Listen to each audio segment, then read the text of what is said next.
उत्तर प्रदेश के मुख्यमंत्री योगी आदित्यनाथ ने आज अपने मंत्रिपरिषद के सहयोगियों के साथ बैठक की है और तमाम मंत्रियों को कामकाज के साथ विकास पर कैसे आगे बढ़ना है इस बात की भी ताकीद की है। हमारे साथ उत्तर प्रदेश सरकार में कैबिनेट मंत्री राकेश सचान जी हैं, उनसे बात कर लेते हैं। राकेश जी, आज मुख्यमंत्री जी ने मंत्रिपरिषद की बैठक बुलाई, आप लोगों से क्या चर्चा हुई और कैसे प्रदेश को विकास के पथ पर आगे ले जाएंगे? आज कैबिनेट की बैठक थी, तो मंत्रिपरिषद की बैठक में जितने भी एजेंडे थे वो सब सर्वसम्मत से पास हो गए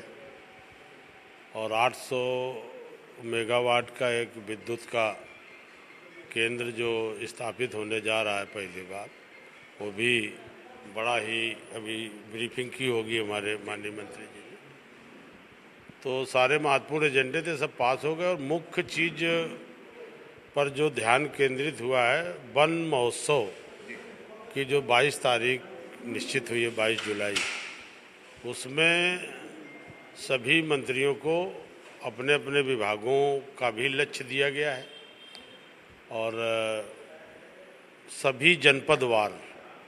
मंत्री जाएंगे और 22 तारीख के पहले एक बड़ा माहौल बना करके उत्तर प्रदेश में वनीकरण के लिए, पौध लगाने के लिए एक माहौल तैयार करके और एक इस सरकार का जो मुख्य लक्ष्य है कि प्रदेश हरा भरा हो और जब वन लगेंगे तभी वन ही जीवन है। वन से तमाम पर्यावरण हर तरह का लोगों को लाभ है। तो इसमें नीचे की इकाई ग्राम प्रधान, बीडीसी मेंबर, जिला पंचायत सदस्य, जिला पंचायत अध्यक्ष, विधायक, सांसद और सभी हमारे पार्टी के नेता, जो हमारे सेक्टर प्रभारी, बूथ प्रभारी, इन सबको जोड़ करके जो एक लक्ष्य है 30 करोड़ पेड़ लगाने का, वो लक्ष्य को प्राप्ति करना है। मंत्री जी, सियासत में जो मुलाकात होती है वो काफ़ी चर्चित होती है, तमाम मुलाकातें हो रही हैं, विपक्ष की बातें हो रही हैं, केंद्र की राजनीति में गठजोड़ बन रहे हैं, हट रहे हैं, लोग इधर आ रहे हैं, उस पाले में जा रहे हैं, इस पर क्या कहेंगे? अब देखिए, चुनाव के दृष्टिगत रखते हुए सब अपनी अपनी पहल लोग करते हैं, दल के लोग। और भारतीय जनता पार्टी 9 वर्ष पूरे होने पर जो 9 वर्ष के बाद सेवा, सब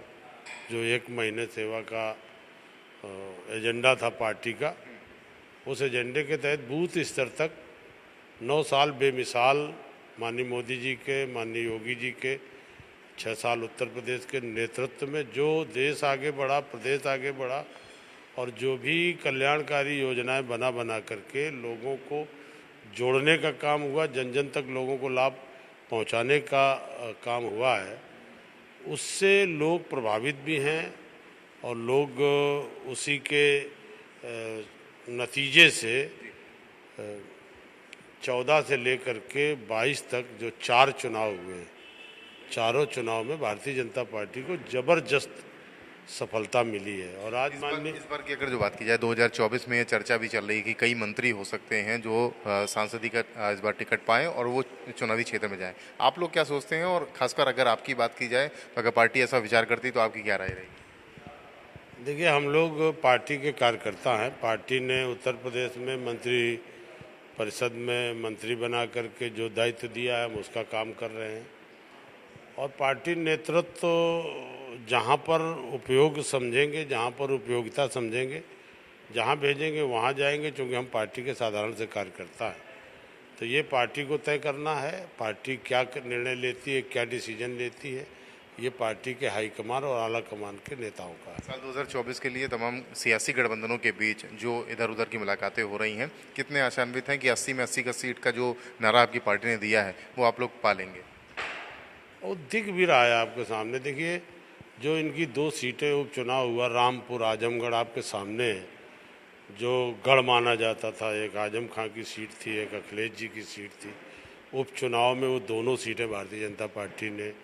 जीती और आजमगढ़ और रामपुर का जो चुनाव था तो एकदम लोग ये मानते थे कि रामपुर का चुनाव कैसे जीता जा सकता है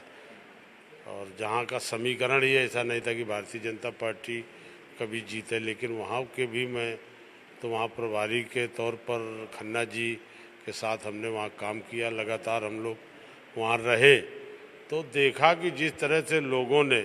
बड़े पैमाने पर जनता जनार्दन ने समर्थन किया और भारतीय जनता पार्टी को जिताया, तो ये बड़ी महत्वपूर्ण सीटें थी। और जो सीटें भारतीय जनता पार्टी हारी थी, आज 66 सीट हमारे पास हैं और जो 14 सीट नहीं हैं